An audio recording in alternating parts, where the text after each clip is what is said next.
Hello and welcome to this video. My name is Jimmy from Anglais.2 and this channel is all about helping you reach your fluency goal in English. Into this lesson we're going to talk about the auxiliary verbs. Are you ready for this lesson? Let's go! Ici Anglais.2 avec Teacher Jimmy qui l'a pour aider à améliorer l'anglais en ce qui concerne listening, speaking, writing, reading and so on. Abonnez, partagez, like! Jean, que nous sommes dans l'introduction de son 1, nous allons parler concernant les verbes auxiliaires en anglais. Nous allons parler des trois principaux auxiliaires, ok?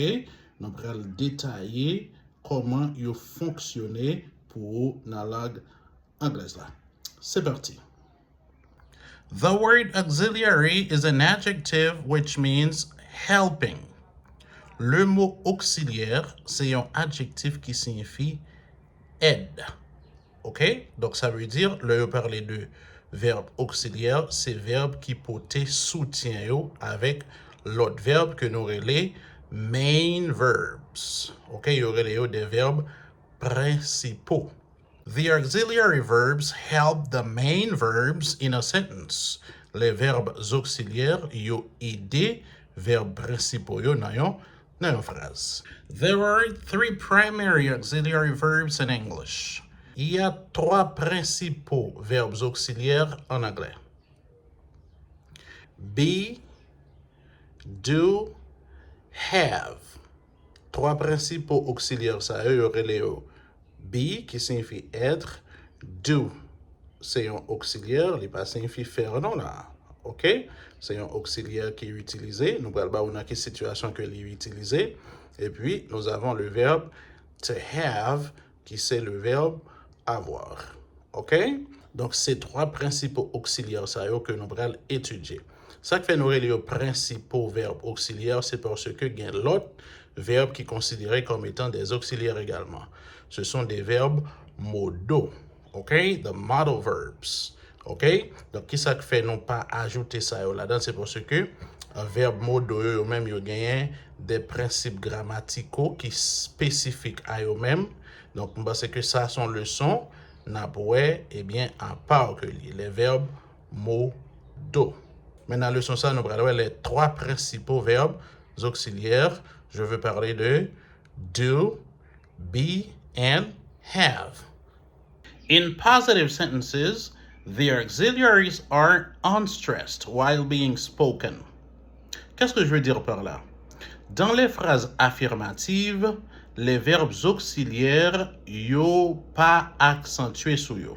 Donc là, on va parler presque pas tendé auxiliaire là. Qui ça qui fait ça? Donc le surtout natif yo y a parlé, yo toujours utilisé la forme contractée. Exemple. I'm leaving. I'm leaving. Donc, forme normale, phrase ça, c'est I am leaving. Am, c'est le verbe to be. C'est l'auxiliaire, OK? Donc, c'est ça que M. Dola n'a pas accentué sur lui. Il a utilisé la forme contractée. Au lieu de dire I am, il dit am. Est-ce que tu as son am dans là? Non. I'm leaving. She's eating. She's. OK? She's, c'est la forme contractée de she is. Is, c'est l'auxiliaire. OK? She's eating. They've bought a car. Ici, nous avons they've. They've, c'est la forme contractée de they have. OK? Au lieu de dire they have bought a car, you contracté they have là. OK? You dit they've. They've bought a car. Whereas in negative sentences, the auxiliaries are stressed. Tandis que dans les phrases négatives, les verbes auxiliaires, eh bien, yo accentué sur yo. Example. I didn't go there. I didn't go there. Donc, qui sont de là? Moi, accentué sur did. I didn't. Okay?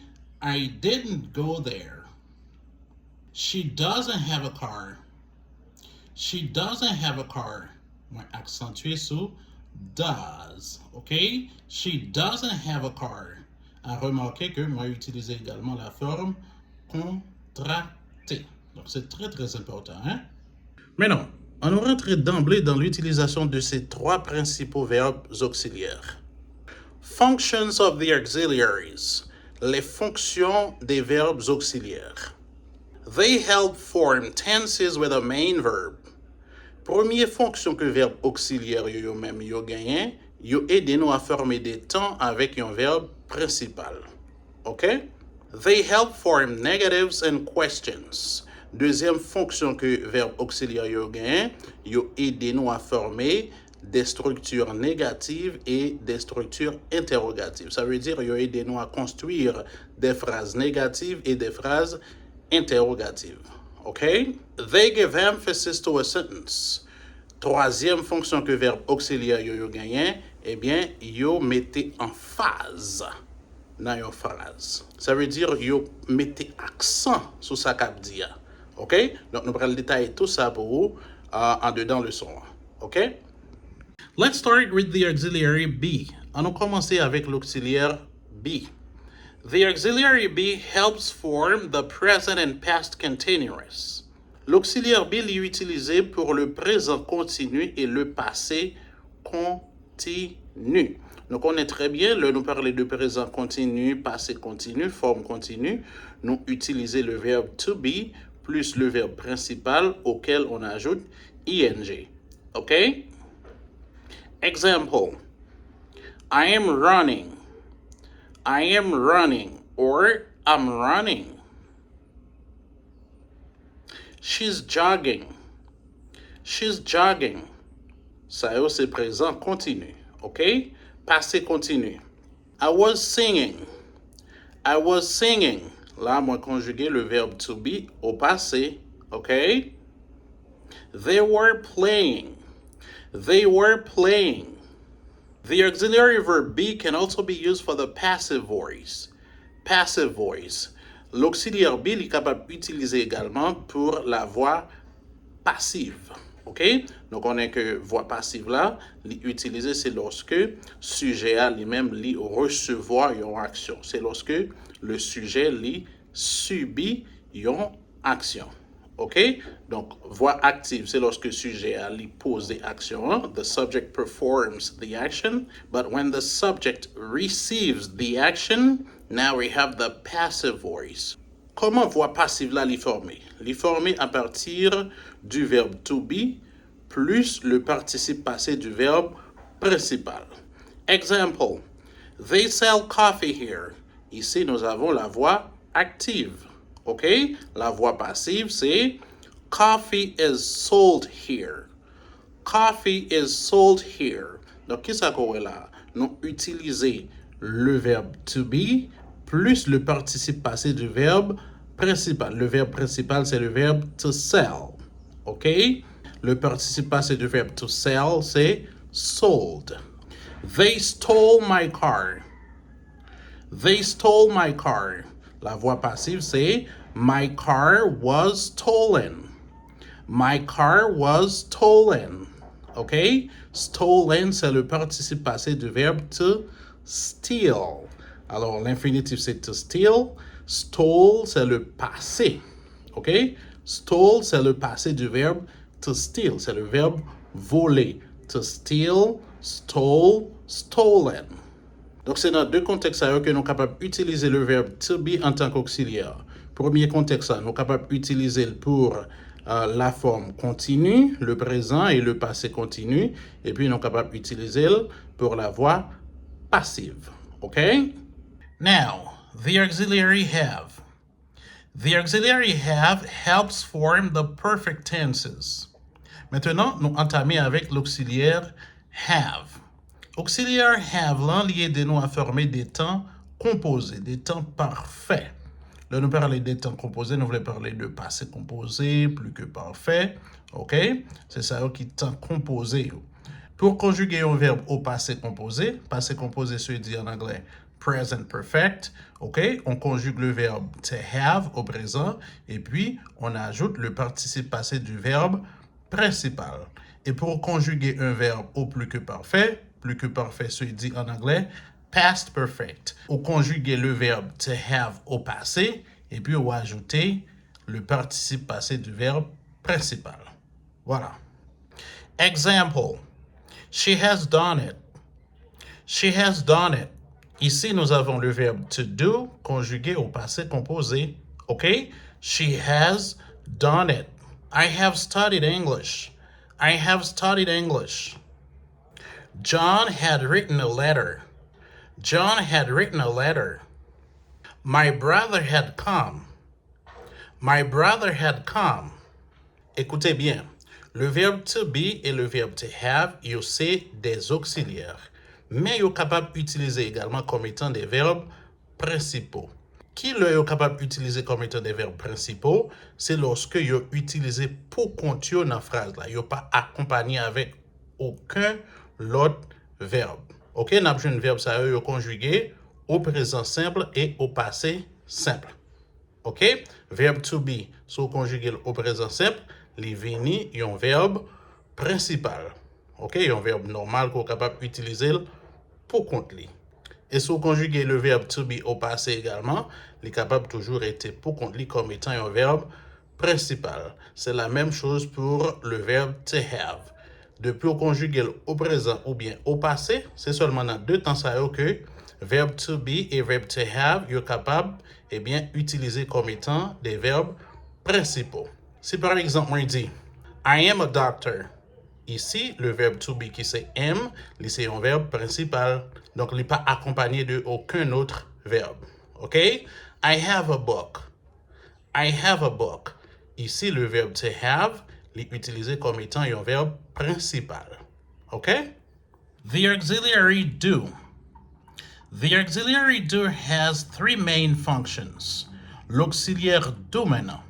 L'auxiliaire do a trois fonctions. It helps form questions, negatives, and it gives emphasis. Trois fonctions, c'est qui ça est? Li aider à former des phrases négatives, li aider à former des phrases interrogatives, et li aider à mettre en phase sur yon bagay yon moun ap di. Ces trois fonctions ça que auxiliaire do lui-même li gagnent. The negative form in the present tense. Nous pourrons former la forme négative avec les verbes utilisés au temps présent. Formule qui est appliquée pour former la forme négative pour le temps présent avec l'auxiliaire do, c'est subject plus do plus not plus main verb. OK? Donc, c'est formule ça que nous appliquons. Example. I do not like it or I don't like it. She does not enjoy the party. She doesn't enjoy the party. Là, regardez bien ici, on va voir que nous utilisons deux formes pour l'auxiliaire do. Nous utilisons do et nous utilisons does. Pourquoi ça nous utilise does? On utilise does lorsqu'on se trouve à la troisième personne du singulier. OK? Donc, le ou dans temps présent, l'arrivée dans personne he, she, it, on va utiliser does au lieu de do. Maintenant, toute l'autre personne, yo, I, you, we, they, on va utiliser l'auxiliaire do. OK? The negative form in the past tense. Maintenant, nous allons utiliser la forme négative avec l'auxiliaire do au passé. Ici, puisque nous n'avons pas passé, au lieu de nous utiliser do ou bien does, nous avons utilisé did. Example. We did not like the beach. We didn't like the beach. He did not play with us. He didn't play with us. Questions in the simple present. Toujours avec l'auxiliaire do, nous allons former des phrases interrogatives. Pour former des phrases questions, des phrases interrogatives avec l'auxiliaire do, eh bien, nous allons utiliser formule ça. Do or does plus subject plus main verb. Ça, c'est pour le temps présent. Do you speak English? Do you speak English? Does he play the guitar? Questions in the past. Maintenant, nous allons considérer des phrases interrogatives avec le verbe conjugué au passé. Nous avons appliqué formule ça. Did plus subject plus main verb. Did you go to school? Did you go to school? Did you eat your food? The auxiliary do is also used to give emphasis. Nous également utiliser l'auxiliaire do pour nous mettre en phase sur un bagage que nous avons dit, pour nous mettre accent sur un bagage que nous avons dit. Et là, ça phrase là, utilisé à la forme affirmative. OK? I do love you. I do love you. Là, on mettez en phase sur ça qu'on va dire. Si on dit I love you, ok? Donc là, on dit mon nom, on remet. Mais si on dit I do love you, là, on a senti que on a un feeling, on a un sentiment qui est très très fort pour lui parce que on mettait en phase sur ça qu'on va dire. Ok? I do love you. She does enjoy the game. She does enjoy the game. I did call you yesterday. I did call you yesterday. On mettait en phase, on fait mon senti que yes, ou t'es réellement t'es hier. I did think about you. I did think about you. Voilà, c'est ce qui concerne l'utilisation des principaux verbes auxiliaires be, have and do. C'est sûr et certain que vous apprenez quelque chose. Si toutefois réaliser que vous apprenez quelque chose, donnez un like, quittez un commentaire et partagez la vidéo à une manière pour l'autre monde capable d'étudier anglais ensemble avec nous. Si toutefois vous avez longtemps vous regarder le leçon ensemble avec nous sur la chaîne YouTube ça, mais ou pour abonner avec la chaîne là, le moment est opportun pour capable faire ça. Faites ça et nous content gagner dans la famille ça. Bye bye tout le monde, pour une prochaine fois pour une nouvelle leçon.